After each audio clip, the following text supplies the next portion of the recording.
I'll edit that in post. Good morning, everyone, and welcome to this Sip and Stitch and Chat. I've been gone for a couple of weeks. First, we went to Thailand. We went to Chiang for like a week and a bit, and that was exciting, and I'll talk about that a little bit. And then, while I was in Thailand, I contracted RSV, which I only found out was even a thing because I got back and got sick and couldn't figure out why I was sick for so long. And so they did testing, full respiratory panel of viruses, and I have RSV, and it's been taking weeks to resolve. And so you can hear it in my voice, and I'm sorry, I will be sniffling a little bit because I'm only at 75% recovered. Anyway, what I was saying is I've got some exciting resources to discuss this week. Some of them here in this pile of books, but some of them that I found digitally.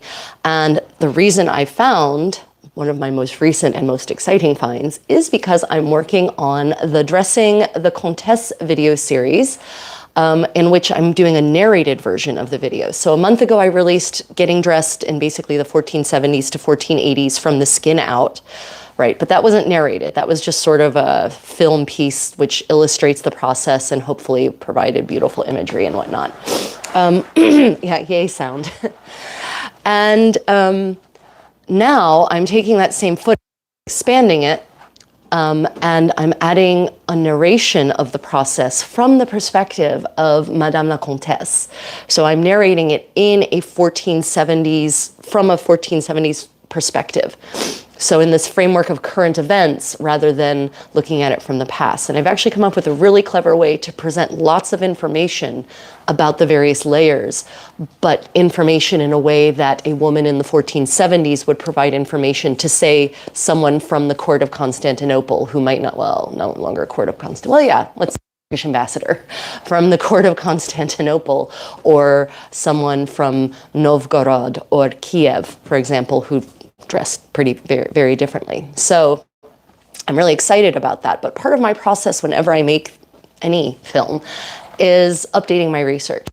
Because of course I've learned lots over the years and maybe forgotten just as much as I've learned. But I always like to stay abreast of the research, learn the latest things, make sure that what I know is still what I know, knowledge being a fleeting and ephemeral beast. And so I was updating all of my research for each of the layers of the Franco-Burgundian ensemble, as people know it. And the two pieces for which I really wanted more documentary evidence than I have had in the past were the kirtle and the placard, as many people call it, or the placket.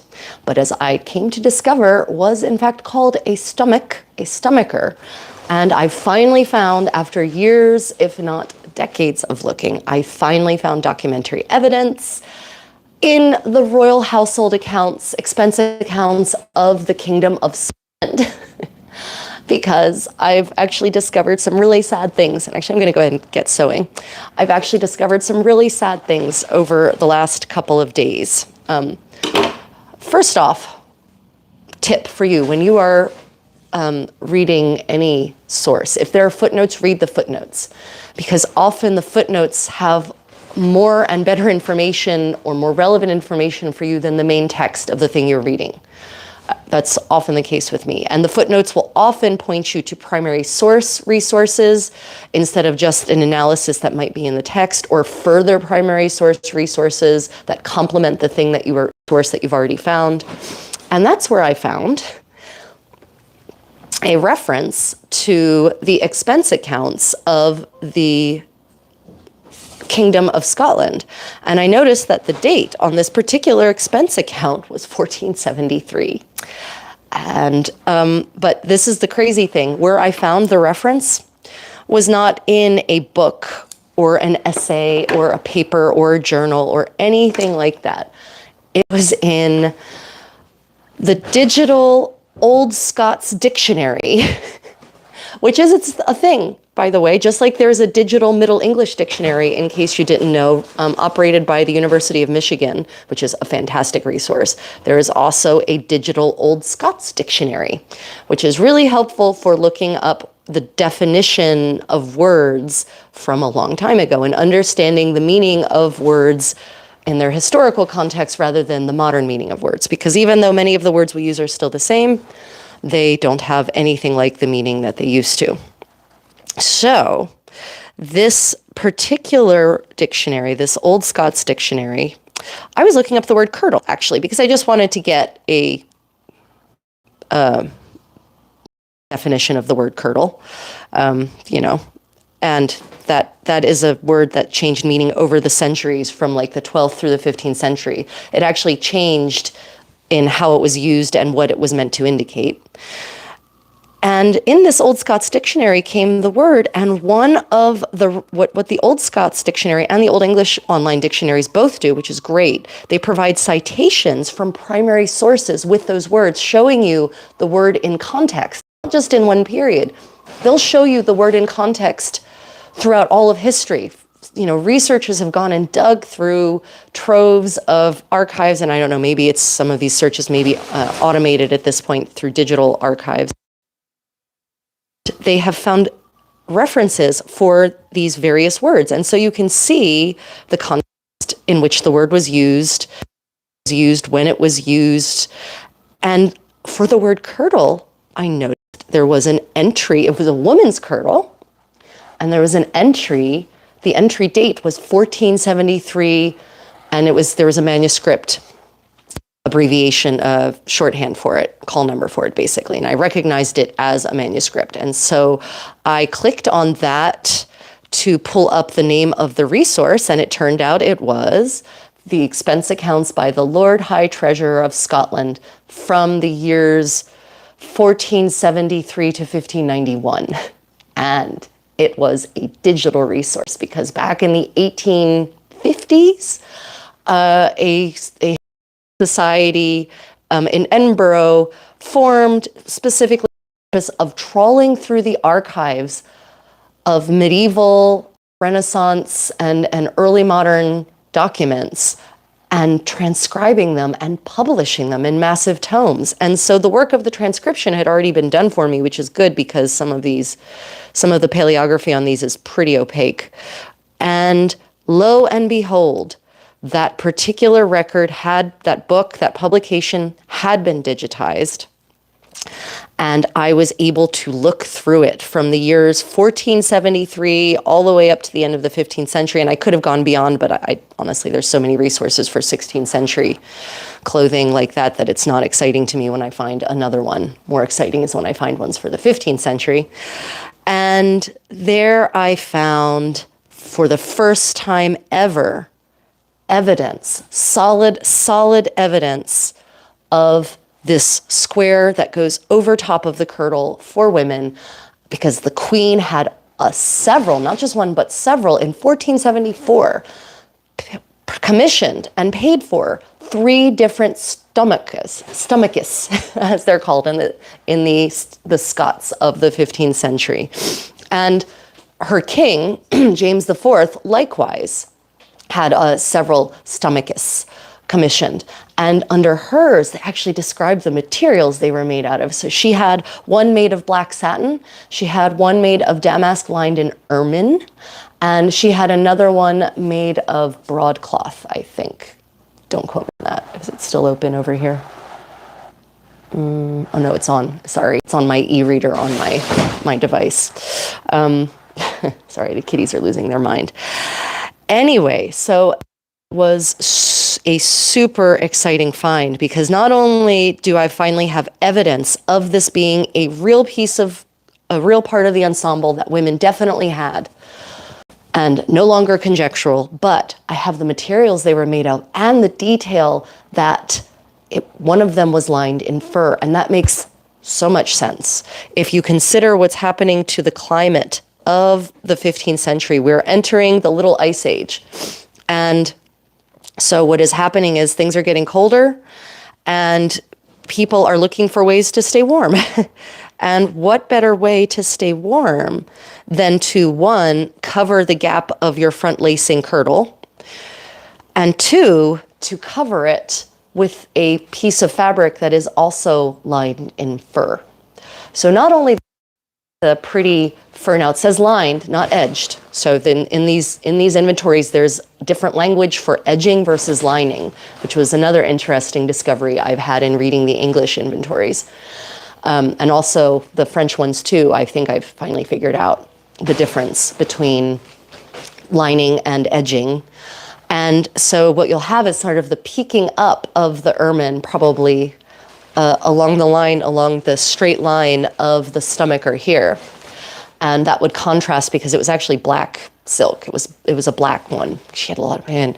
The queen in question, by the way, was Margaret of Denmark, who married into the Scottish royal family, and for who for a long time was considered possibly to be one of the owners, and might even be one of the owners of the golden gown of Queen Margaret, or was considered possibly to be one of the owners of the golden gown of Queen Margaret. Although that's sort of been debunked. Anyway, that's a different conversation. So Queen Margaret had a lot of black garments. And the nice thing about the Scottish accounts is that they talk about the linings of many of her dresses, not just her gowns, but her kirtles. So a lot of the English records that I found, the few that I found actually for queens, and even for noble ladies, and we'll talk about that when we get to our book resource tour, many of the records, the inventory expense accounts, et cetera, they tend to ignore linings unless those linings are really grand. If the lining is damask or velvet or something super expensive, really? No, that is, Chimmy, that is not a toy. Kittens, man, kittens. Anyway, they don't talk about the linings if they're not worthy of accounting in a literal sense of that term. But even for the less grand linings of Queen Margaret's gowns and kirtles, this inventory mentions them. And maybe that could be because the Scottish court was probably not as well-heeled as the Burgundian court. In fact, there's almost no way it can have been. The Lancastrian court and the Yorkist courts were kind of alternating in sort of poverty because of the whole wars that had really brought the economy of England to its knees at this point. Anyway, so the Scottish court probably, my theory is that they accounted for more and lesser valued items and components, probably because their purse was smaller than the purse of courts like their cousins in Burgundy or their cousins in France. That's my theory anyway. It's one I literally just came up with as I was speaking to you, dear viewer. And of course, if you have any questions, guys, I've got the chat right here on the side, so make sure to let me know if you have any questions. I will respond to them. So there we have details. For example, one of her kirtles was lined in the upper part, it says. And so to me, that is solid evidence of lining the bodice. Because, I don't know, maybe some of you don't know, but there are debates frequently about which layers of clothing were lined, how they were lined, whether they were lined. And for this particular kirtle, it specifically mentions payment for the lining of a kirtle, the fashioning and lining of a kirtle, and for putting in, I didn't wax this and I'm now paying the piper for that, but I didn't think to bring my wax over. So, dear viewer, sidebar, wax your thread, it will prevent it from knotting on itself the way this is completely knotting on itself all the time. We'll just have to suffer through. So, the gown is lined in the bodice in what is referred to in her inventories and Queen Margaret's inventories just as black. And so I'm assuming that because some other more sumptuous fabric, such as black, damask or satin or velvet, etc., is not mentioned, that probably it's black wool. And it's maybe a lesser fabric, and so only the color is mentioned. Or maybe for the accountant, it was commonly known what kind of black fabric this would be, and so they didn't feel the need to waste space in the accounts on it. If I find more solid evidence as to what specifically this black that is mentioned a lot in her inventories actually is, without specifying the fabric, I will let you know in some manner. Maybe in our next sip and chat, maybe in a post on the channel here, in a community post. Anyway, so yeah, some of her kirtles are fully lined, some of them be lined in the bodice. There was an example of one particularly, she has some kirtles made of broadcloth, which is wool, some kirtles made of silk, many made of silk actually. She has one purple velvet kirtle. So now I feel like I need a purple velvet kirtle. I need to up my game. And one of her kirtles was also lined in fur. And again, I think that's a sign of the times, as it were. It was getting colder and colder. And so they were looking for ways to stay warmer and warmer.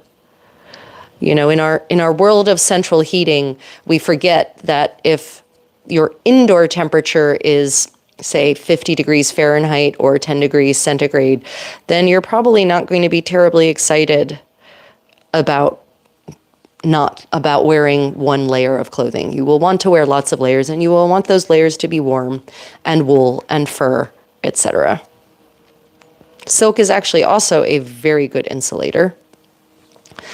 So it's not surprising that, you know, many of her gowns are also silk, other than the fact that she's a queen. But she does have gowns, and for those who don't know, in 15th century English and Scots, the word gown is the overgarment for both men and women. It is the old term for the overgarment for men and women. It is not a general word for dress in this period. It is a specific layer. It is the full, most opulent layer, the top layer, the layer that the public will always see. Remember that ladies, with the exception of some ceremonial functions, and I'll talk about that in a minute, ladies did not go out into public in just a kirtle. Now, women may have, you know, servants, peasant women, that kind of thing, but ladies did not. There's a few exceptions, and I'll mention those in the, I discuss some of them in my upcoming Dressing the Burgundian Contessa narrated video.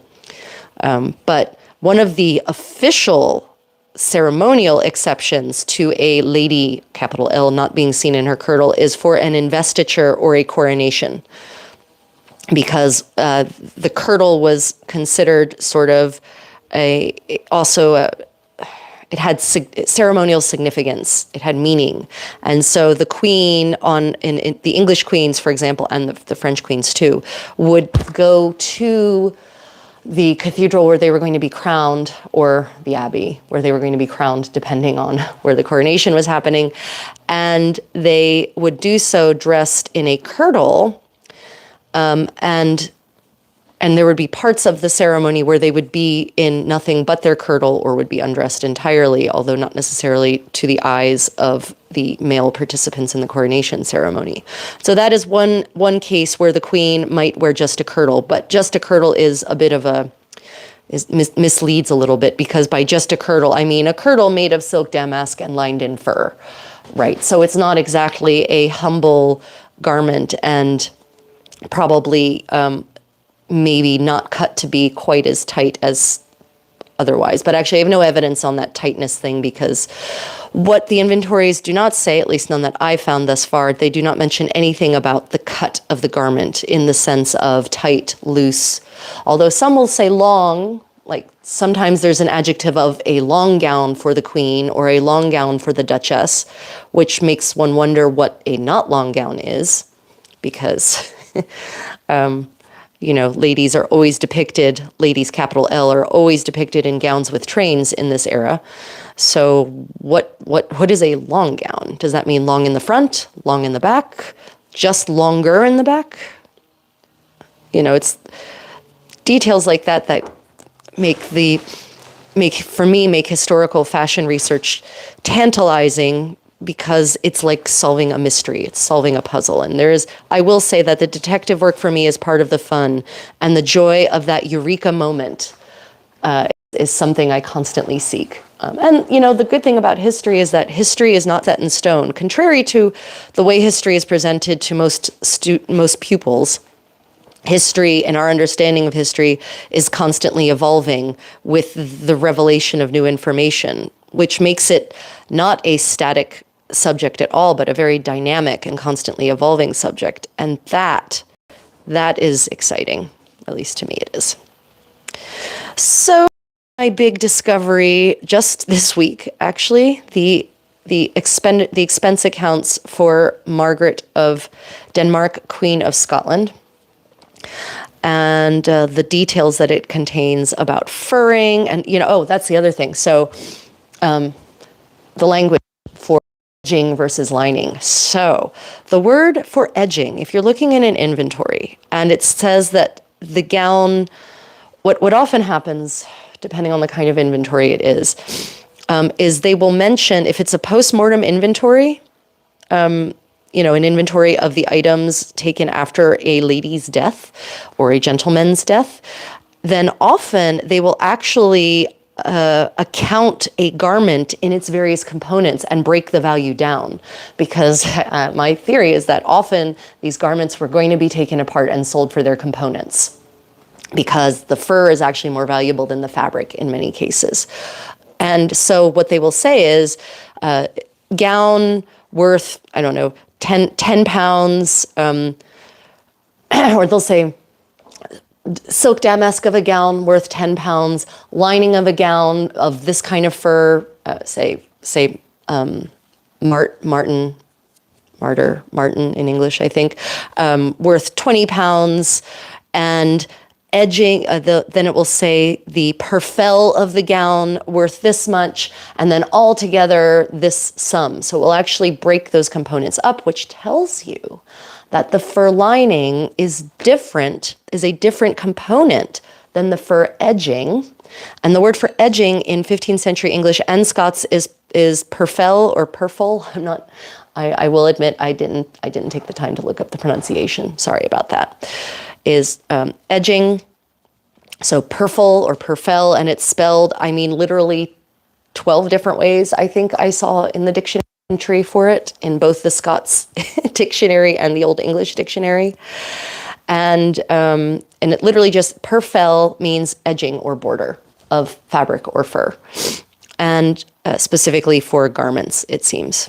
And so, then you have the furring, which refers to the inside of the garment, so the entire lining.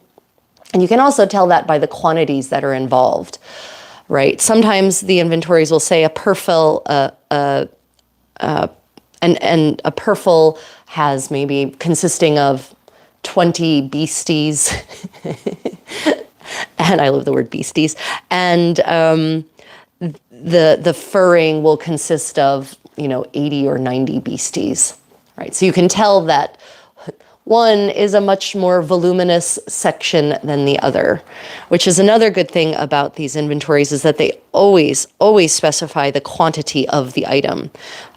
If it's fabric, then they'll give you either the number of ells or the number of pieces consisting of how many ells, or the number of quarters, or sometimes pounds, although usually pounds is referred to unspun fiber. So you can tell if, for example, in the case of Queen Margaret's stomachus, that it's not a big garment because it's only 1 ell. They talk about that they literally, usually these inventories, it's about purchasing fabric and sending it to a tailor.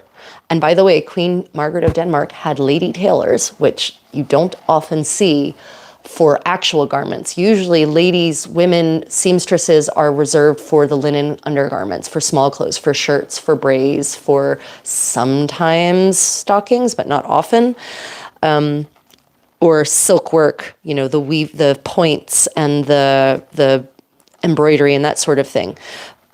You don't often see women, I haven't often seen women in inventories or expense accounts, actually not inventories, expense accounts that are tailors. But Queen Margaret of Denmark had one, her name was Isabel, I forget, of something starting with an H.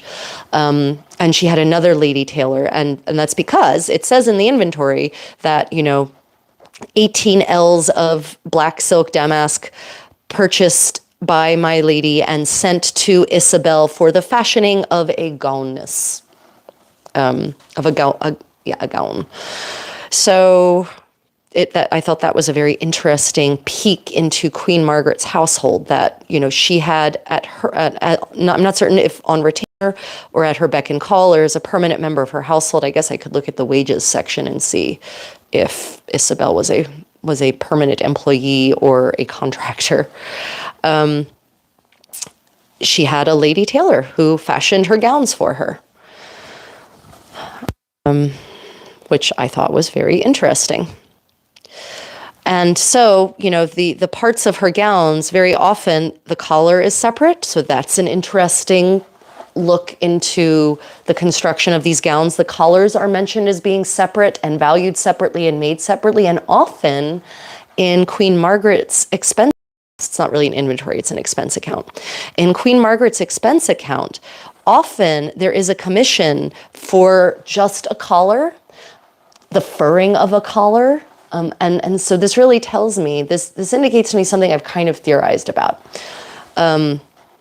Collars they take a lot of damage from our skin, wear and tear, right?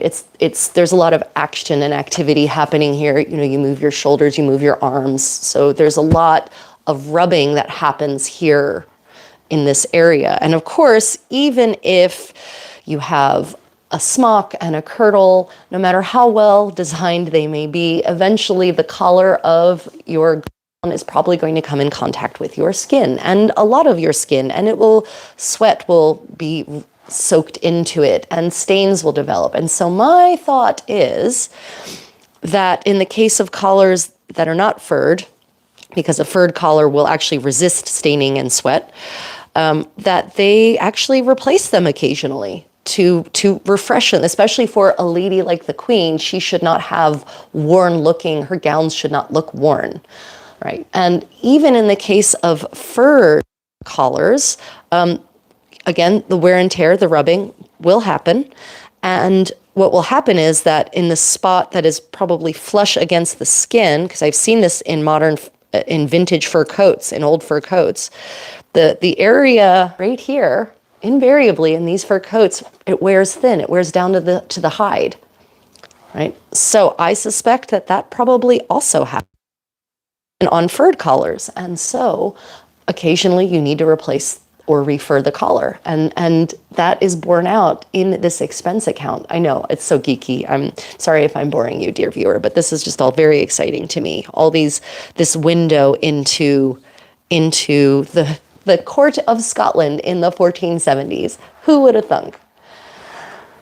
And this very sort of workaday, prosaic look into the court, because history is generally written and presented from the perspective of great battles and great treaties and great plagues, gun steals and pathogens, right? But it doesn't, to me, that's not what is interesting about history. I mean, understanding how we are where we are now, that is interesting to me. But what really, really has always fascinated me from my youngest days as a toddler, not a toddler, but maybe just post-toddler, and playing games of make-believe in preschool with my friends, I always wanted to pretend to be in the olden days. And I recognize now that I've always had this yearning to understand how people lived in past times, and to understand it both intellectually, and then, of course, as you can see, to experience how people lived in past times. Their daily activities, what was the average morning like for a queen in the 1470s? What was the average morning like for a duchess in the 1470s? A duchess regnant, a duchess, a royal peer. Those are all different kinds of roles. And what did they do in the morning? What came afterwards? What happened next? Like, these are the details that really fascinate me, but these are also the details that are often the hardest to illuminate. So expense accounts, in my opinion, are one way to help illuminate, a very good way to help illuminate those details. In fact, one of the resources I'm going to show you, the household the Howard household books are the household books from a lord who would become the Duke of Norfolk in 1483, I believe. Norfolk. I'm not certain how it's pronounced in England. I know how it's pronounced in Virginia. Not nicely. The household account books of this Lord cum Duke are super, super detailed. I mean, wow. Every person who got wages, every single purchase, the tip for the boy who brought the eels, who delivered the eels from the river. I mean, every single detail. Spices are detailed. Whether they're powdered or whole is detailed. Whether they're fresh or dried is detailed. Clothing is detailed. Fabric purchases are detailed. Repairs are detailed. Like the mending of shoes, the mending of clothing, how much it cost to mend them, who mended them. It gives you a clear idea that the household of a 15th century English lord/duke was, of course, basically its own corporation, but it was a cooperative corporation in which everyone in the household, all of their needs were taken care of by the lord. He paid for everything. All of his employees, he paid for the repairs of the purchase of new and the repairs of old shoes and clothing. Food was provided for. It's really, really fascinating. It talks about the amount of money that was paid in alms, amount of money that was paid to the palmer to pray for them and their deceased loved ones, the amount of money that was donated on various holy days, for example, in December leading up to Christmas and the Twelfth Night season, how much money was given to the local church for masses sung and prayers to be said. It really just completely illustrates daily life in a way that a painting can only sort of do. And from a period where we don't necessarily have an abundance of visual imagery that isn't also somehow religious or allegorical or fantastical or legendary. So these household account books, I'll bring those out in a little when we go through our book corner. But yeah, the discoveries I've had in the Howard household books, really just wonderful. Which brings me to some sad discoveries this week. So for years upon years, I have been desperately seeking the expense accounts for Margaret of York, Duchess of Burgundy, and even for Mary of Burgundy in the 1460s, 1470s, 1480s. Well, I have been able to find expense accounts, and even the Duke, and even Charles the Bold. I have been able to find super detailed expense accounts for Philip the Bold from the first Valois Duke of Burgundy, so for late 14th century, for John the Fearless, early 15th century, and for Philip the Good, who died in 1458, I think. But I've only found little fragments of some expense accounts for Charles the Bold and nothing for Margaret of York. And I just thought that it was because maybe they haven't been digitized, or maybe I haven't been using the right search terms. And so periodically I do a search again to see if I can find something. Well, it turns out that all of these records should be held in what I finally found out, in the archives of the Département du Nord, Lille, France. This is a department, it's like a county, state, or something between a county and a state in France, basically. And that was where the Dukes of Burgundy transferred their archives from Dijon in the 1450s, I think, to Lille. Well, during the French Revolution, apparently, a lot of things were burnt. And unfortunately, some of the things I found in a footnote in a book that was, let me back up. Okay, a lot of things were burnt during the French Revolution. And how did I find this out? Well, again, back in the 1840s and or 1850s in France, a society was founded with the intent of digging through all of the medieval, Renaissance, and early modern archives and transcribing them and publishing them, right? It was all part of this Victorian movement, this fascination with the Middle Ages that they had. And we owe the Victorians a lot in terms of this research. I mean, they created very false impressions of medieval life, but they also really made a lot of resources available that would have otherwise still be unavailable. And one of the things they transcribed was archives, and they collated so many different records and compiled them into tomes of like materials. So they actually went and found all of the expense accounts that were in the archives for the dukes and duchesses of Burgundy and their family members, I think it was called. And they turned that into a book, not just a book, like a series of books, lots and lots of books. They compiled them into books and transcribed them and published them. And then since then, those books have been digitized. And I was reading through the introduction of one of them. Introductions, by the way, can contain also tons of valuable information that might not be in the actual main body of the text of the book you are reading.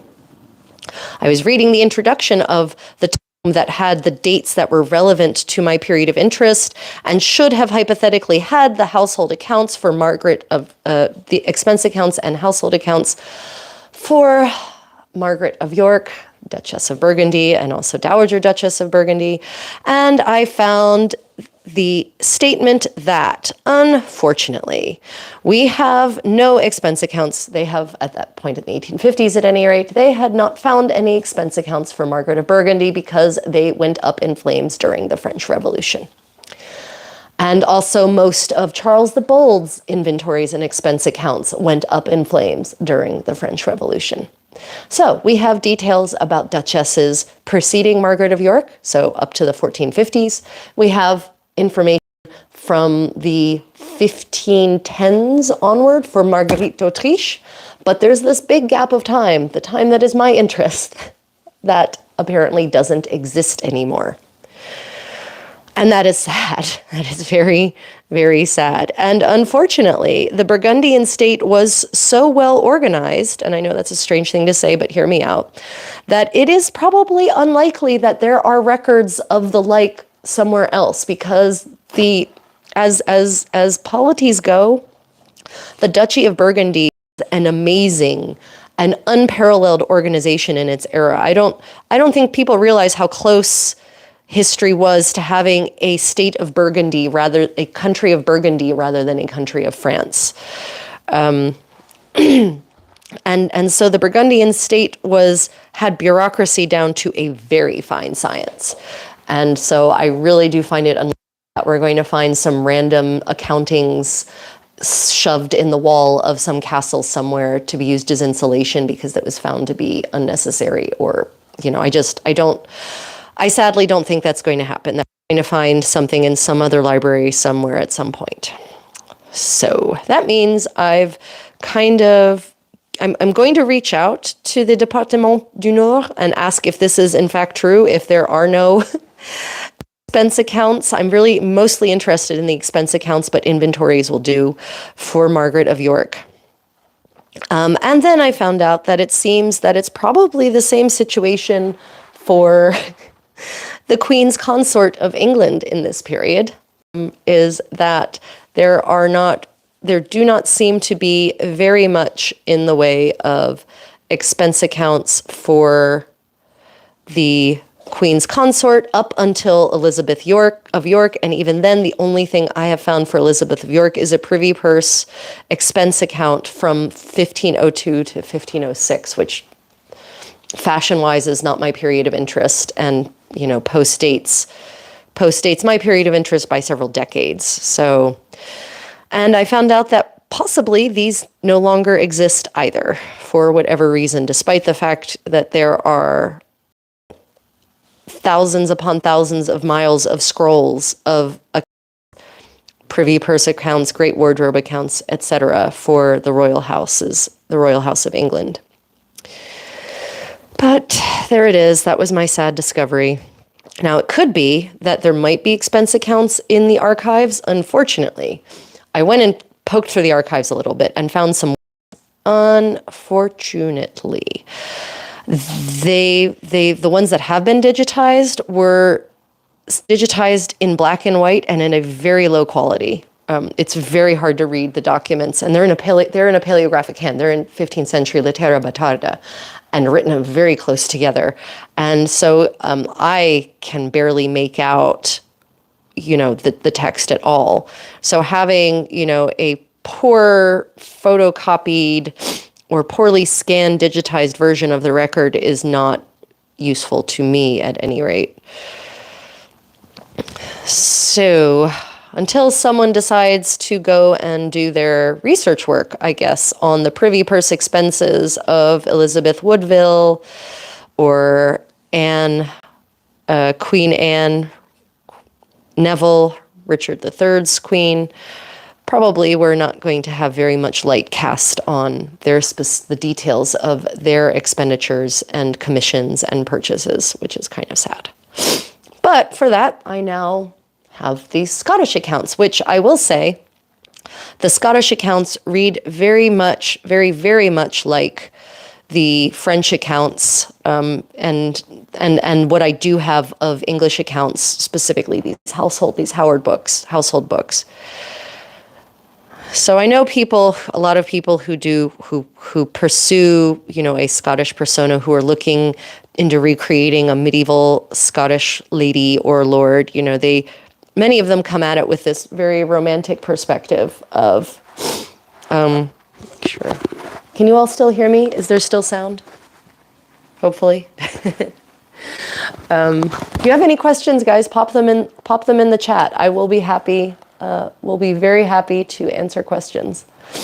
I should say that today's, sorry, just checking to make sure I haven't missed any comments here. Okay.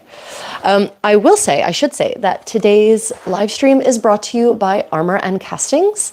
They are a fantastic set. They are a fantastic reproduction medieval jeweler. Many of the pieces in my Burgundian ensemble are them. In fact, I think all of any metal bits in my Burgundian ensemble are them. So the beautiful belt buckle on that wide belt and belt end, what is called a harness, in the 15th century sources, and the beautiful collar that you all admire so much in so many of my videos, and of course my new brooch on my silk hood. Those are all Armor and Castings, and they are a Ukrainian company, and they are still producing despite the fact that there is an ongoing war in the Ukraine, and they have been producing the whole time. And they are an official sponsor of the Creative Contessa. I can highly recommend their products. High quality, super reproductions, huge range of time period, from ancient Roman all the way up to the 17th century. Rings, buckles, coronets, brooches, all sorts of wonderful pieces. Badges also. So take a look at their website, armorandcastings.com. And of course, I also could not continue doing this content game without the support of my generous patrons on Patreon. So if you feel like supporting me, I know, cheap plug, if you would like to see more such content and see me continue making such content, please do consider becoming a patron on Patreon.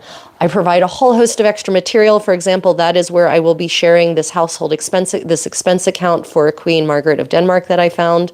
I share extra premium video content there, full hour tutorials on a variety of topics, extra footage that I publish for the general public, funny outtakes, digital resources, sometimes recipes and whatnot that I mention in my videos or even teach.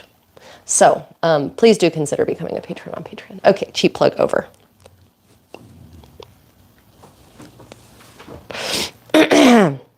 But yeah, for 3 years now, I've been receiving support from very generous people, and I really do appreciate that. I know that money is tight these days, and so if someone is willing to financially support my historical creative research and activities, then I'm honored and flattered by that. Yeah, Armor and Castings, they really have gorgeous stuff, but also very reasonably priced. And they're really great people. I got to finally meet in person at Pennsic, and we had a lovely conversation.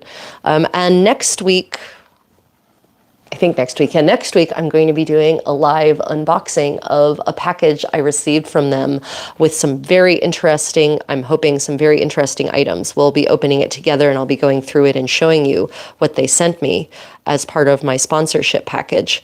And they're working on a coronet for me, a new coronet for my hennin, not a hennin, my turret. So I'm very excited to be getting that soon. Yeah, I love their stuff, and they stand by their product. If something breaks or wears away, they will replace it free of charge. So, Armor and Castings, check them out. Let's see, that made me think of something specific. Oh, yes, speaking of turrets and not a hennins, I think in Queen Margaret's expense account, I think I may have even found a line item for a not a hennin. And if you want to know why I'm calling it not a hennin, check out my video on the most glorious medieval hat, the not a hennin.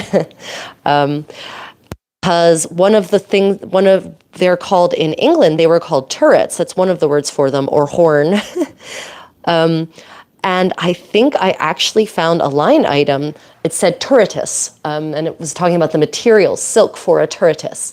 And I think that might be a turret, not a hennin. So that would be exciting, because otherwise, often expense accounts from this period will not necessarily, they'll talk about for a hat or a bonnet, but they won't specify the shape or the kind of bonnet. They won't use a specific word for it. Literature uses specific word for it because authors are always trying to illustrate things for their readers. So they might use a word like turret or horn or something more specific. But the accounts tend just to say hat or bonnet. So it's very exciting to me that I may have found an actual line item that is specifically not just for a hat or a bonnet, any hat or any bonnet, but for a turret, not a hennin. Yeah. I apologize for my sniffling again. I'm still fighting RSV. It's great. I'm so low energy and so frustrated by being low energy. You know, it's bad when I don't feel like taking a walk, because I'm a pretty high energy person and I usually exercise about 3 to 4 hours a day.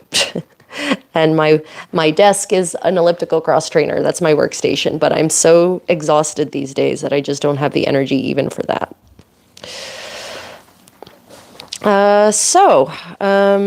Let's see. Any questions thus far, anyone? Remember, you can drop them in the comments. I am watching. So I'm making progress here on my, these are the skirts of my new Camorra. Right. And we're getting close-ish to being done.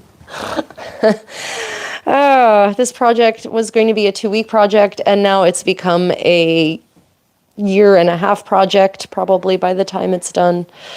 Just so much has happened in my life in the last year, and other projects came in, like the belt, the broad girdle harnessed, as it's called in several English accounts that I have found,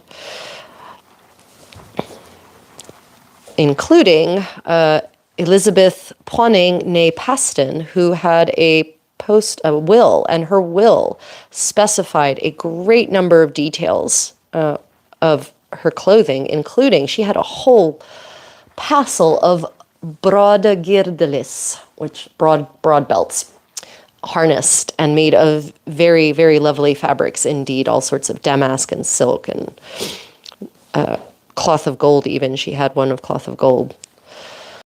I don't have wills or expense accounts or postmortem inventories or anything like that for Margaret of York, but I have them for other people. So I guess I have one for Duchess Cecily Neville, Duchess or Lady Cecily Neville, Duchess of Warwick, and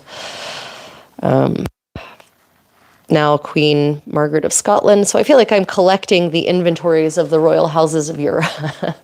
I have Charlotte of Savoy's post-mortem inventory, which was extremely illuminating. Yeah, but apparently I don't get to get that close to Margaret of York. And it's one of the frustrating things about, I have several biographies of Margaret of York, and with every biography, I'm hoping that in the footnotes, somewhere there will be something, some reference to inventories, expense accounts, wills, etc. for her, and none of them ever have any of that. And I always wondered why, because I think as a biographer, that's like a key aspect of your subject's life. And now I understand why, because maybe they don't exist. And so invariably biographies about Margaret of York are very dry, in my opinion. They like to sort of place her in this pedestal of great and powerful medieval princess, which she was. I mean, don't get me wrong. She was that. And she was diabolical and clever and savvy and powerful and wealthy and all of those things. I cannot deny that any of those things are true, but they never, ever go into the details of her as a person, as, private letters, or they make all these grand assumptions. Well, Mary of Burgundy and Margaret of York must have been very close because of the way they handled politics and political arrangements and alliances. And, she must have loved her grandchildren and great-grandchildren because she personally raised them in her palace at Mechlin. But they never ever, I want to know about her as a real person. What time did she wake up? When did she break her fast? Did she go to mass first, as she probably should have? How did she dress herself when she was just about in her own private quarters? Did she put on different layers to go out and, conduct official business? What did she eat for lunch? Did she have lunch? Did she have supper? Did she have dinner? Did she play games during the day? How did she amuse herself? Or was it just all business, business, business, business? Because if you read these biographies, you would think this poor woman probably died at the age of 53 from stress because all she ever did was run her estates, reign over grand swaths of territory, arrange political alliances, try to usurp Henry VII, basically engage in political machinations from dawn until dusk. Like if you read her biographies, that's what it feels like. Like she didn't have a private life. So I have to say that's something that always disappoints me about biographies about Margaret of York. It's like she had no private life. I'm confident she did, but no one seems interested in finding out what that was. Oh yeah, thank you for the healing vibes, everyone.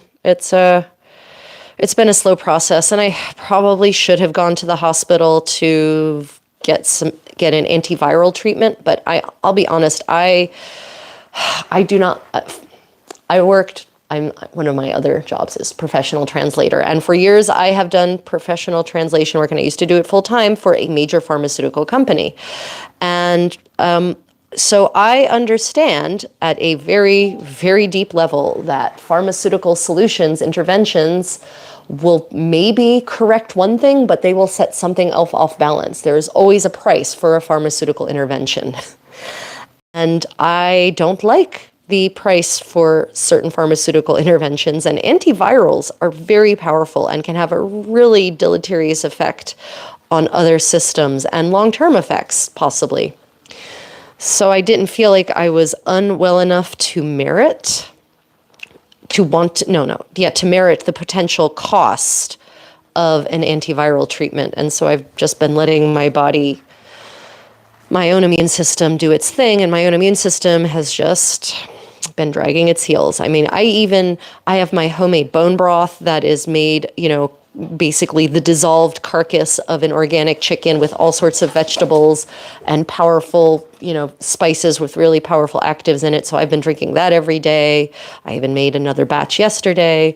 I've been, boosting my immune system with all sorts of herbal teas and blah, blah, blah. And it's just this RSV has just been dragging the hell out. And it's so frustrating for me. But at least my work is pretty flexible, so I can continue to do it even though I'm sick. Yay. Yeah. So I hope to have this Camorra done by January, when I will be running my Decameron event, and I don't know if any of you are familiar with it, but I run this little intimate immersive event called the Decameron, which is literally supposed to be an imitation of that work by Boccaccio, in which we are a group of noble companions retreating to the countryside to disport and divert ourselves in the face of a great plague. And we have a site in Alabama, actually, outside of Selma, that is a site for medievalists. It's called Dalwhinnie Fields. And it is out in the country, and it has a very good ambiance for being in the United States. And we go and we read stories from the Decameron, and we dance, and we sing, and we read poetry, and we go for strolls through the countryside together, and we play games, and we eat amazing, amazing medieval food prepared by a very skilled kitchen. Authentic medieval food, not medieval-esque food. And it is, we have a fantastic musician, Master Albrecht, for those of you who are in the SCA, or Al Coffrin, for those of you who are not. And we really do, and deeds of arms in beautiful, full harness, metal, full armor. Some of you maybe know that term better than harness. And we go on quests. We have a quest, and each Decameron has a different theme. And this one is the Odyssey. And so we're going to have a very fun quest. We are going to appoint someone to be Odysseus, and he or she will have to go on a quest to try to return home and to overcome all of the challenges that Odysseus faces on the way. And each of us, the staff, we are a character in the Odyssey. I'm trying to decide between being Penelope or being Callisto or Circe. It's a hard choice. So yeah, I'll be running that. It's a 5-day event in January. 12th night, actually. It's literally on top of 12th night this year. And in Alabama in January is beautiful. The weather is lovely.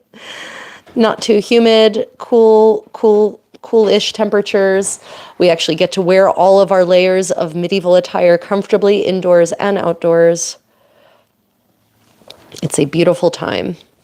So I'm hoping to have this done in time for that, is the current goal. We'll see about that. I guess if I really put my nose to the grindstone, there's been some roadblocks in our life that have prevented me from being as productive as I should be. So I have not been as productive on my creative projects as I might like.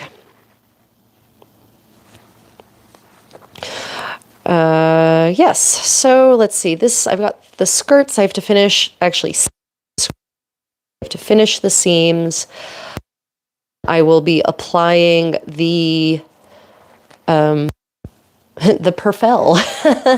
The bottom of them will be be finished with a band of fabric. Actually, same fabric as this, but I'm going to do it the way that the only extant camorra that we have is finished, in that the band of fabric actually is going to extend just beyond the top of the actual shell fabric. And that means that the band of fabric that finishes the hem will be the thing that takes all of the drag damage from the skirts. And so that will wear away, and then I can just replace the pieces of the band as they wear away, rather than having holes worn into the skirts that you can see that I then have to patch in some manner.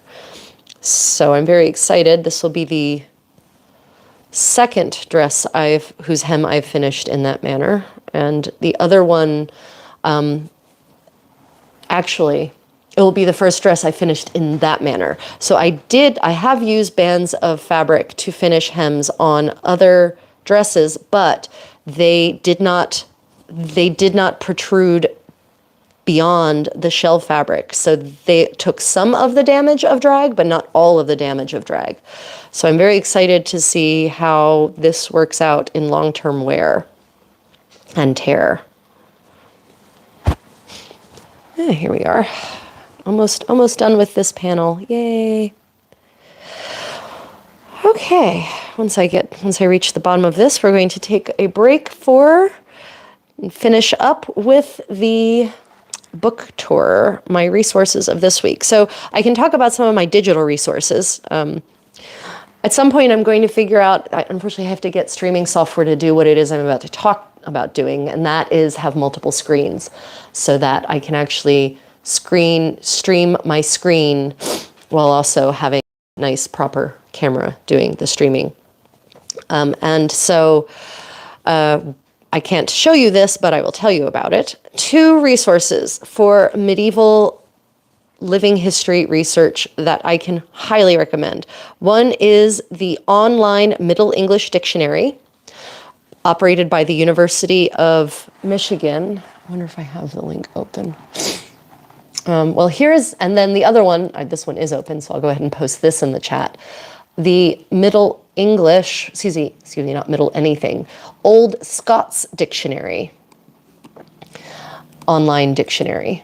And what's great about both of these dictionaries is that they have been set up to account for the myriad orthography that exists in medieval languages, especially in the Isles, as it were. Because, of course, Middle English orthography was not standard, and nor was Old Scots orthography. And so even in the same text, by the same scribe or the same author, you may find the same word spelled 8 different ways. In fact, in Margaret of Denmark's expense account, one of her tailors, his name is Kirkettle.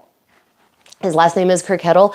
And as I was reading through the inventory, I was literally saying, oh, look, here's Kirkettle spelt a different way.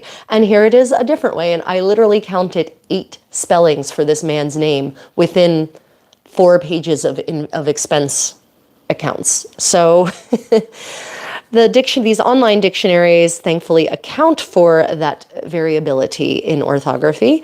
And so they're pretty powerful search tools. And like I said, one of the great things about the Old Scots Dictionary and the Middle English Dictionary is that they provide citations from primary sources in the original language in which these terms appear.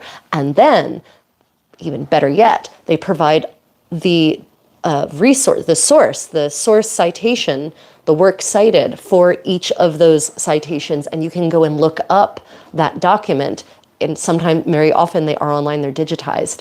So it's a great way to find new resources for things like garments. Because if you look up the word kirtle, for instance, hint, hint, you're going to find it's linked to a whole bunch of inventories and literature that use the word kirtle. So you'll be able to find other resources by just looking up a word in these dictionaries, these online dictionaries.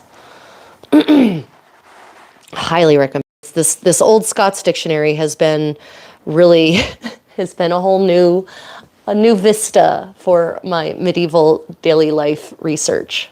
Yeah, it's been pretty fun. And the language is just so fun. And actually what I did notice, this is the funny thing, what I noticed in Margaret of Denmark's accounts is that the language evolves from the 1470s to the accounts in the 90s, and that as you move forward in time, the language used in the accounts gets much more Scots, by which I mean that in the 1470s, the language being used in these expense accounts is pretty similar, almost exactly the same as the language that's being used in, say, the Paston wills and the Paston letters. Very, very similar. You can't really feel a difference.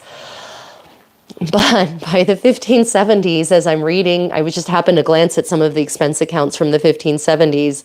The language sounds a lot more like Robbie Burns, which I found very amusing. And I think I commented aloud to my condottiero.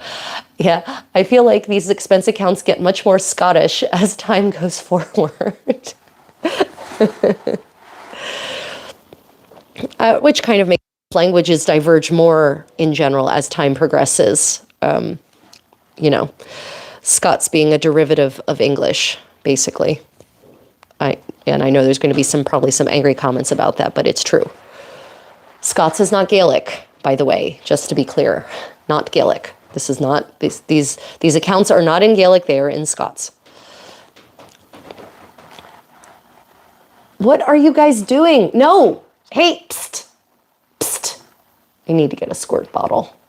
Unfortunately, so these kittens, I will tell you their origin story as I finish up this hem. These kittens, they do have a sad story. So they were found on the roof of a cafe here in Daegu in South Korea, and the cafe owner heard them and was keeping an eye on them and noticed that their mommy did not come back for 3 days.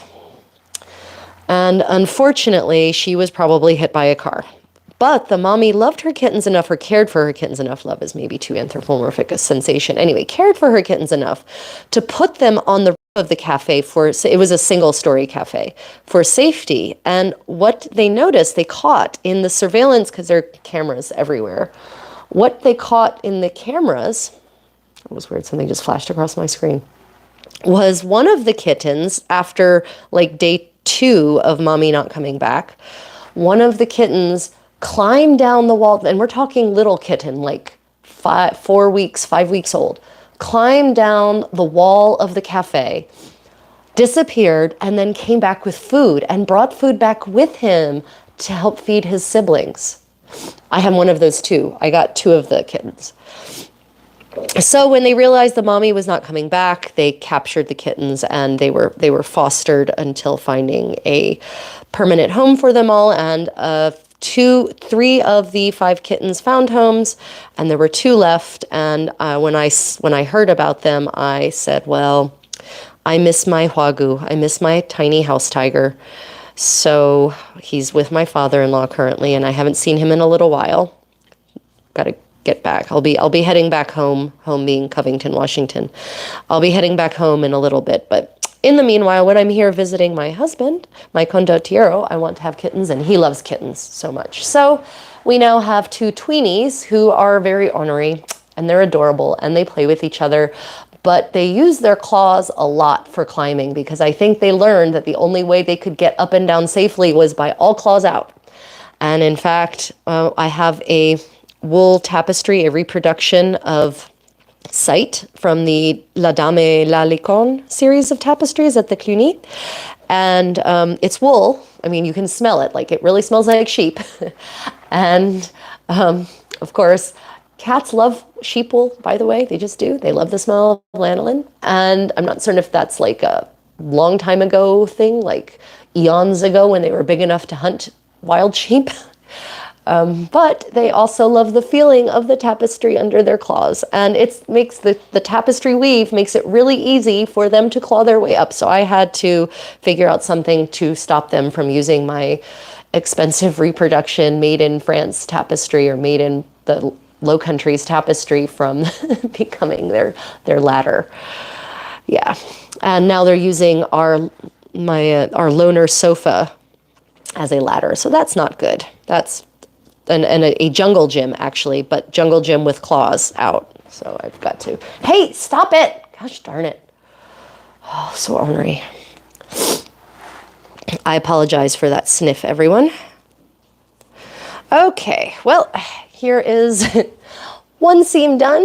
At least the seaming part of the seaming is done. And now we just have to turn. I'll be turning the edges on both sides and creating basically a finished seam that looks like this. And no, it is not necessary for me to turn the edges, actually, because this is wool and it's not really going to fray. But I like the effect that it has had on the skirts here, because it actually creates a kind of soft boning, and it actually will help the skirts stand out more from my legs than if I just left it unfinished. So that's the nature of this wool, this herring, this twill weave, sorry, not tabby.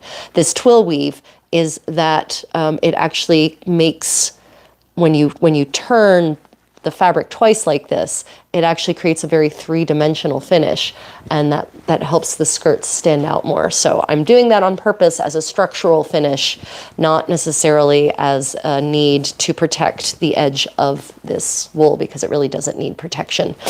I do also like the look of a clean inside. which, based on the way that Osana's Gamora is finished, maybe is not perhaps the 15th century perspective on how scenes should be finished, but it's how I want to finish it, for structural reasons and for aesthetic reasons. Otherwise, probably, I think on Osana's, I think the seam is just opened flat, and then it's just sewn down, which I guess would give some extra rigidity to the skirts, but I do like this extra rigidity here. Okay, questions about this project before we move on to the book corner and other resources corner? I guess while I give you guys a chance, I do have it open. While I give you guys a chance to ask your questions, let me just post the link for the Middle English Compendium. This, let me tell you, this Middle English Compendium, it has been a real lifesaver for me. I mean, lifesaver, that's maybe too strong. In terms of research into medieval material and cultural life, it has been a trove of information. Some researchers have done some really excellent work here, really excellent. Okay, well, you can still ask questions, and if you have any questions, they can come up. So let's talk about some of today's resources. This book, I think I've discussed before, but I'll discuss it again. Court and Civic Society in the Burgundian Low Countries. Dry name for a roller coaster of a soap opera of texts. This is a compendium of texts from chroniclers who lived at the time, contemporary chroniclers who lived at the time and witnessed firsthand life in the Burgundian court. And it dates basically from John the Fearless all the way up to the early 16th century Dukes of Burgundy. So like Philip the Handsome, Felipe el Hermoso, for those who are familiar with the Spanish royal house, and Charles V even, who was, also the heir of the Duchy of Burgundy.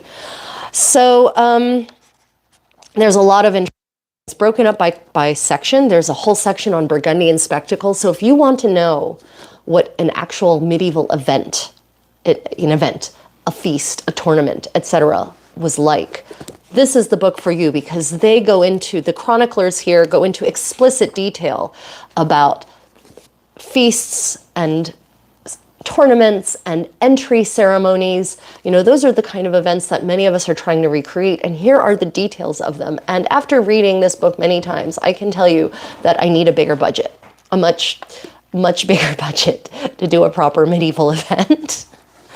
At least in the Burgundian style, because, my God, the Burgundian budget and taste for spectacle. I mean, we're talking with full sets and machinery and costumes and singing and dancing and, we're talking opera, basically. The Burgundian intermezzo is the origin of opera, and that is absolutely true. That is not me making this up. So yeah, I feel like I need a bigger budget to run a good, proper medieval 15th century event. And yeah, I know that not everyone all the time, that wasn't how life was for everyone all the time. Obviously, these are special occasions, but still, I would like to run just once. I would like to recreate or host an event a la Borgogne, the way they're described here. But also, they talk about court life and they talk about court intrigue. So there's an entire section on the case of one of the Duke's men who poisoned people and actually ended up paying the penalty for his crimes. And they talk about his final minutes and his execution. It's like, holy cow. So, and then they talk about interactions with the cities and the festivals that the cities would host for the Duke and the Duchess. Yeah, very exciting book. Court and Civic Society. I think I might do some videos of readings from some of these chronicles because they are pretty interesting to listen to. Okay, other books. Okay, this one. Grand Corne et Ossature. So, great horns and tall headdresses, right? This is by the École du Louvre, and the School of the Louvre, and it is one of their research. They publish different research books. I have to go look and see what else they published, actually. But this is basically a publication on what people call the Henin, and which it wasn't called that at all, actually. And it's funny how that came to be. It's actually the Victorians are the reason we call it that incorrectly. But this is a compilation. It's all in French, so you will have to be able to read French. It's a compilation of research on this iconic headdress. And they provide literary references, and they delve into the extant references, accounts, and all sorts of things. So it was a very illuminating read, and very interesting. Although I have to say, I'm disappointed by some of the imagery that they include, because they do include a lot of allegorical and legendary imagery, which depicts, headdresses in ways that real people never wore them. So that is a little disappointing when a researcher falls for that trap. But, researchers, we're people too, and we make mistakes. But yeah, I can highly recommend this book if you are interested in this iconic conical headdress. In English, they were called horns or mitres, and I think also corns sometimes as well. Also possibly sometimes referred to as just bonnets or even just hats, right? We're less, like I said earlier, we don't know necessarily when a source mentions a bonnet or a hat, we don't know what the shape of it is necessarily, because unlike today where bonnet and hat conjure kind of a very specific thing, in 15th century English, bonnet and hat didn't have necessarily a fixed shape, right? Anyway, Grand Corne et aux Atours from the School of the Louvre. Highly recommend if you can speak French or if you have a friend who can help you understand what's in this book.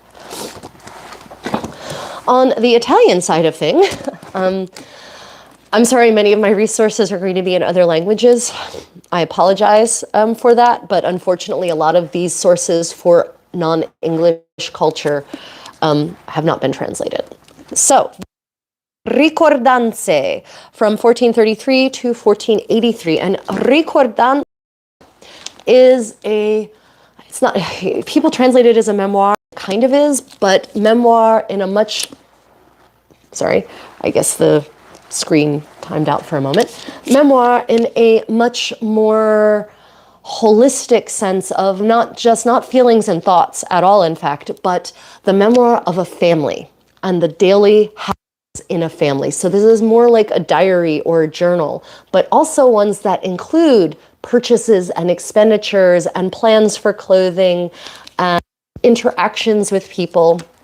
And so a ricordanza is a great resource for medieval and Renaissance Italian clothing, especially in the 14th and 15th centuries. And this one is specifically, so it's part of a series called La Memoria Familiare, so familial memory.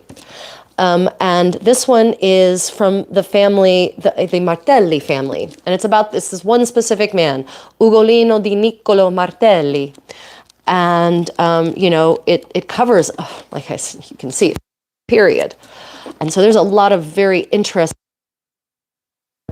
things that happen to the family, clothing, and of course, as always, there's almost more footnotes than the main document. And so those footnotes can be very valuable in helping you expand on your exploration of 14th and 15th century Italian life and clothing and fashion. So yeah. If you are ever, that's a term, if you're looking for documentary evidence for Italy or any of the Italies, ricordanze or ricordanza is a good term, right? Okay. Name of book again. Oh, sorry. That just now popped up. So I'll go through all the books quickly again. We have Court and Civic Society in the Burgundian Low Countries. We have for the not a Henin, Grand Corne et aux Atours, right? And when this posts, I'll try to put these books in the description of the post, right? I don't want to take the time to type them up right now. And then here, Ricordanze from 1433 to 1483, and it's part of the Memoria Familiare series, right? So I haven't looked to see what else they may have in their collection. I should probably do that. Okay. So then I did mention the Howard household books. And so household books is another term you might want to use in quotes if you are looking for 15th century English inventories, expense accounts, etc. And this one has an introduction by Anne Crawford. And it is literally a reprint of like I said, the work of these Victorian scholars in the archival work, which seems to have been a big thing, obviously from Scotland to England to France. I'm now wondering, it's funny, I've never thought to look at it for German sources before. I wonder if there were any Prussian scholars at the time who were doing this sort of scholarship. Maybe less likely because Prussia was otherwise engaged in other Prussia had a different focus in the 19th century than England did. Anyway, so yeah, these household books, really just amazing. Going through, you can see the little yellow stickies, and I've started identifying pages specifically for clothing, and then I'm going to go through with different stickies and identify pages for foodstuffs. And yeah, because for instance, on this one, it talks about fabric and clothing items. So item paid here for a shirt for Davy, 3 shillings and 4 denarii. Item here paid for 15 stikes of Holland. Holland is a very fine linen. Price per the steak, and I don't know what a steak is. That's a new measurement. Price here, or paid here for a plait of lawn, which is a very fine linen. Paid here for another girdle, for the making of a pouch for Master Thomas. Paid for a dagger, right? There's all kinds of things. And then here, paid for 1 yard of puke or 2 pair of hosen. And I'm going to assume that probably, for 1 yard, it's going to be cleverly put together, or those are hosen for women.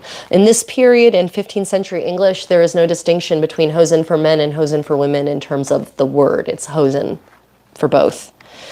Yeah, then here, this is interesting, paid the same day for the sewing of 3 featherbeddis, 3 bolsters, and 9 pillows. That's a lot of pillows. Yeah, but so, like I said, you really get a look into the daily life of people in this book. The Howard household books are just beautiful in the level of detail. Page that I thought was really interesting. And on the 25th day of August, my master paid for a pot, the lower part of it copper and the upper part brass. Right? I mean, that's interesting. So now I want to have a pot made where the lower part is copper and the upper part is brass. And I'm assuming that's possibly because copper conducts heat differently than brass, and they want the bottom part, which is going to take the majority of the heat, to be copper to conduct the heat in a specific way, and the upper part is brass because brass is much less reactive than copper is, and then you probably don't have to tin as much of it. I'm thinking aloud here of why that would be, what the benefit of that would be. Yeah, so Howard household books, a really fascinating read. It really is like looking back in time. And what's really nice is that in the gloss of the Howard household books, they actually keep the date there for you to see, or the year anyway. So like I was just reading from 1466 for the year. And as you progress forward in the book, you progress up in time. Now there's 2 batches of this. The Howards were apparently Yorkists.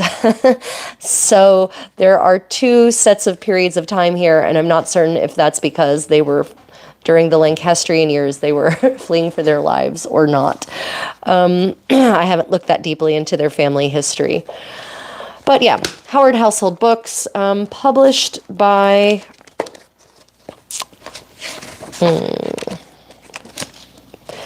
Allen Sutton Publishing, Phoenix Mill, Stroud, and Gloucestershire. Yep. This one was actually published, even despite all those names that sound oh so English, this was published in, the publishing house is based in, in New Hampshire, but printed in Great Britain. Anne Crawford is an assistant keeper of the public records. She is a scholar of 15th century English history and has made many a specialized study of the career of John Howard. Her previous publications include A History of the Vintners Company, the Europa Biographical Dictionary of British Women, and Letters of the Queens of England. Oh, okay. So I actually have Letters of the Queens of England, and I haven't had a chance to read it yet. Yeah, so I can see if you read the little marginalia, you find the most interesting things. Letters of the Queens of England from 1100 to 1547. I can definitely recommend that if you're looking into the lives of great and powerful women of England in the Middle Ages and early Renaissance. Okay, and then I don't know if I mentioned this one before, English coronation records. Now, this is a reprint of another of these Victorian works. If you are interested in ceremonies and how medieval ceremonies looked and felt, the different details, the clothing, the process, what people did, what they said, this is the book for you. And it actually covers the 8th century through to the early 20th century. I think George V's coronation ceremony. Sorry, Victoria. Victoria is the last. That makes sense. Sorry, 19th century. Victoria's coronation in the 1830s.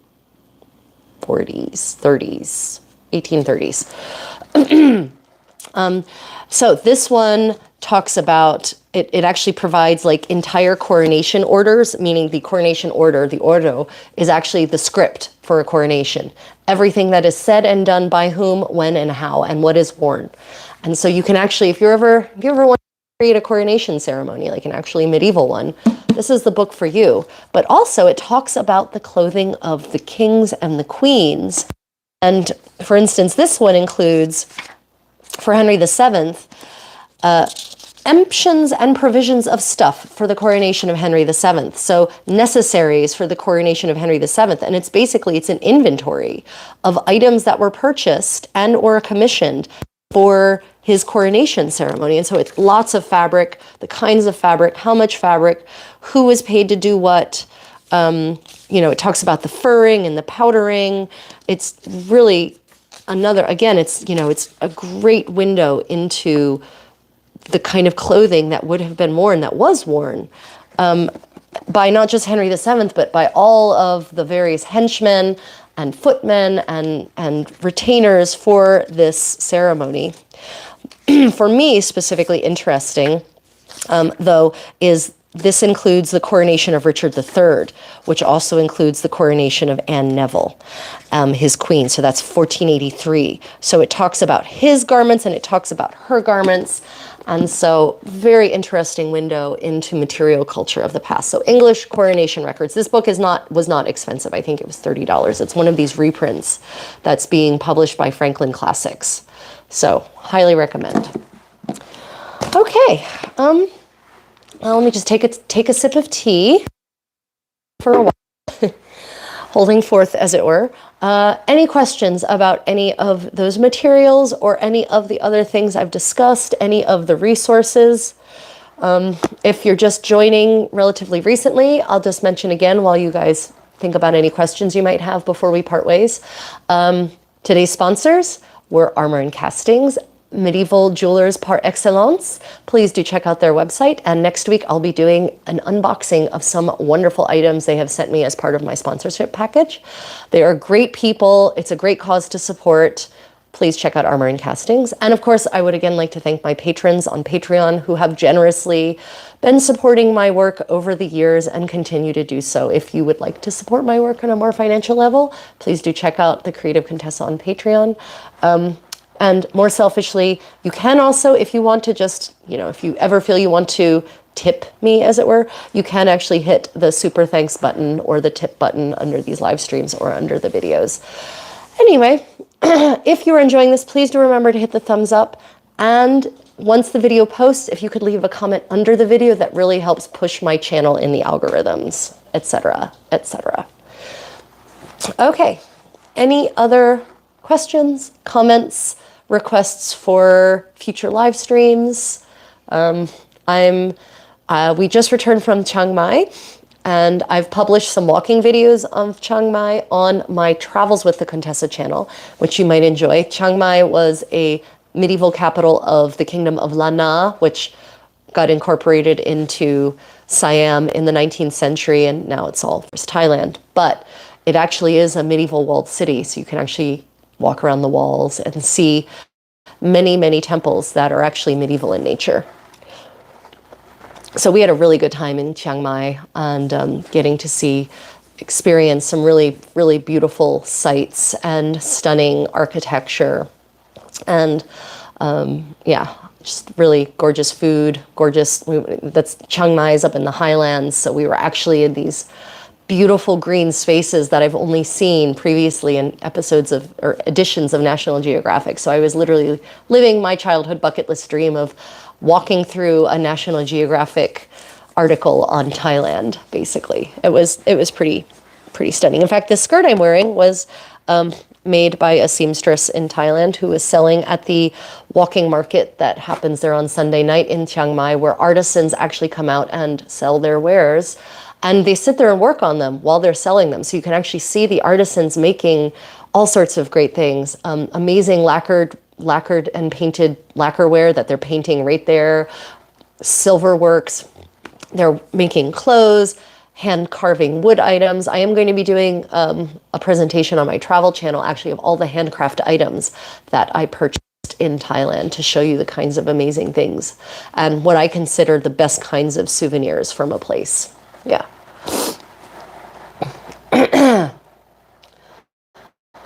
Oh, yeah. Lisa Hartius says, should I look for German, I'm assuming that says Holy Roman Empire resources. There's a heart right over it, so I can't actually see what the word is. But yeah, yes, please. Actually, if you have time to look for German or Holy Roman Empire resources, that would be great. It is next on my long list of research goals because, okay, so, and here's why. Yes, please, Lisa, I would love it if you would look for German and Holy Roman Empire resources on clothing. Wills, inventories, expense accounts, maybe literary references. That would be fantastic. And that's because, so some of you know I've done a series on medieval women and underpants.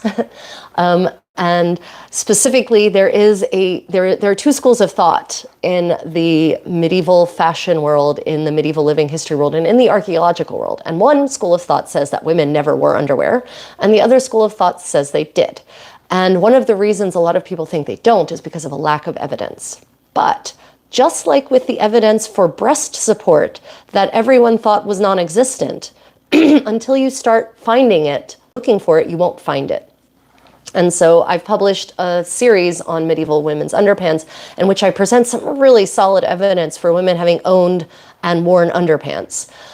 But I wasn't able at the time, I did not find any German language resources, so nothing from the Holy Roman Empire or the other Germanic states. And for that reason, the pair of underwear that was found, the pair of braids that were found at Schloss Lengberg, the archaeologists who found them and the textile historians who studied them claim, well, they must be for men. And the reason they must be for men is not because of any particular reason other than that there is no evidence for women in that part of the world wearing underpants. So the lack of evidence means it must have been for men, is the reasoning that I was given at any rate. So now I really, really, really want to find evidence of women having worn underpants in the Holy Roman Empire and the German states, as it were, Saxony and Bohemia and all of those places. So I'm convinced that there must be evidence. It just has to be found. But I'm also, of course, interested in all the other material cultural evidence of clothing and daily life in the German-speaking states. So yes, Lisa, that would be super, super kind if you would be willing to take on that task. That would be great.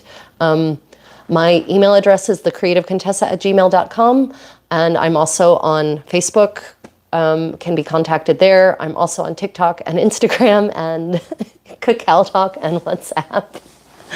I am everywhere. So if we want to chat, if you want to discuss, resources and findings, reach out to me there. Okay, let me see. What? Oh, sorry, my thing is doing something weird. Okay, any other questions or comments before we part ways, dear viewer? This tea is really strong. This is my Nepali pearl green tea. I'm really loving this Nepali pearl green tea. It's very, very nice. Very nice indeed. Maybe a little oversteeped, but that's okay. Well, let's see. Coming up, I'm going to hopefully tonight be publishing my Dressing the Burgundian Contessa narrated video with all sorts of interesting information and details presented perspective. At least part one of it, not all of it, because it's going to be a much longer series of films than the first one I did. And then I'm going to be hopefully working on the next episode in the project log for this Camorra. And then we have the box openings for Armor and Castings and for Todd Cutler's stuff. I have a shipment of things from him and I don't remember what I ordered. So when I do that unboxing, it will be a surprise for both of us, dear viewer. Otherwise, I wish you all a lovely evening, morning, whatever hemisphere or time zone you are. And remember, hit the thumbs up and please do post a comment in the comments under the video once it publishes. I appreciate everyone's support. Thank you for this week's Sip and Stitch and Bitch. Until next time, guys, stay creative.